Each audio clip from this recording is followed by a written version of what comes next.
আপনাদের সবাইকে রানী রূপালী my village cooking কিচেনে। আজকে আমি গুড় দিয়ে আমের আচার বানাবো। এই দেখুন, এখানে আমি 1 কিলো আম নিয়েছি। আমটা আগে থেকেই টুকরো করা আছে, তার জন্য আমার টুকরো করার প্রয়োজন নেই। বাবা এরকমই কিনে এনে দিয়েছি টুকরো করায়, তার জন্য।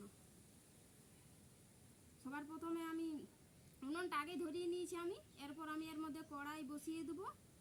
আর বাকি উপকরণ কি কি আছে সেগুলো যখন আমি বানাবো তখন আপনাদেরকে বলে দেবো যে কি কি দিচ্ছি আমি আম গুড়ে আচারের মধ্যে। এই আমটা আমি আগে থেকে ধুয়ে পরিষ্কার করে রেখেছি, তার জন্য আমার ধোয়ার প্রয়োজন নেই। এই দেখুন, উনুনের মধ্যে আমি কড়াই বসিয়ে দিচ্ছি। কড়াইটা গরম হয়ে গেছে।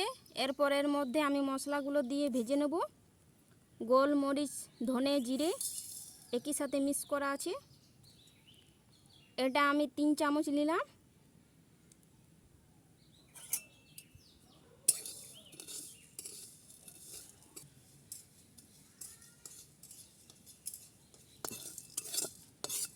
এই দেখুন, ভাজা হয়ে গেছে। এটাকে এবার আমি নামিয়ে নেব। একটা আমি 5 ফোড়নের প্যাকেট নিয়েছি। এটা এবার আমি কড়াইয়ের মধ্যে দিয়ে ভেজে নেব।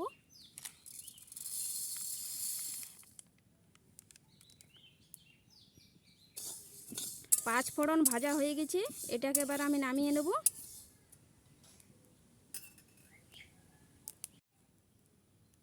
এবার আমি কড়াইয়ের মধ্যে অল্প পরিমাণ তেল দিয়ে আমগুলো ভেজে নেব।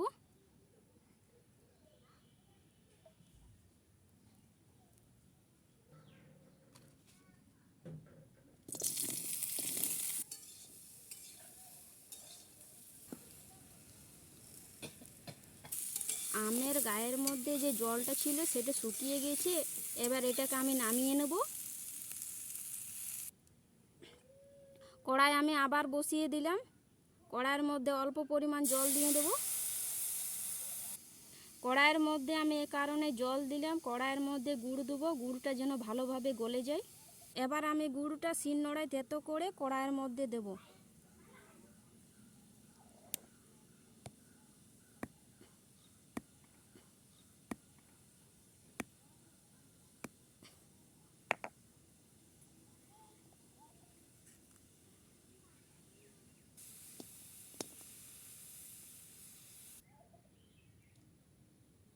কড়াইয়ের মধ্যে একদিকে গুড় ফুটছে, আর এখানে আমি যে মশলাগুলো ভাজলাম সেগুলো বেটে নেব।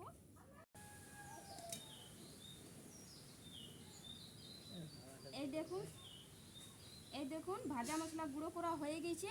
আর ওদিকে গুড়েরও পাক করা হয়ে গেছে। গুড়ের পরিমাপটা বলে দিই, এটা কিন্তু 1/2 কিলো গুড় আছে, আর আম আছে 1 কিলো। এই দেখুন পাক করা হয়ে গেছে, গুড়ের পাক করা হয়ে গেছে। এবার আমি এর মধ্যে আমগুলো দিয়ে দেব।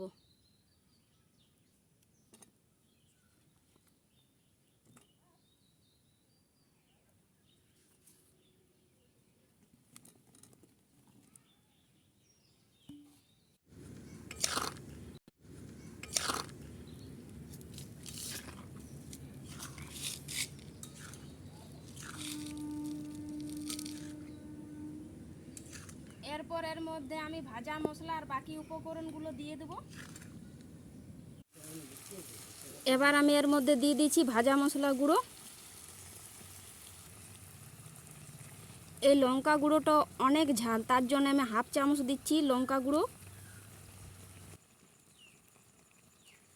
আচারের কালারটা যেন ভালো দেখায় তার জন্য আমি কাশ্মীরি লঙ্কা গুঁড়ো দিচ্ছি অল্প পরিমাণ। কয়েক মিনিট নাড়াচাড়া করার পর নামিয়ে নেব।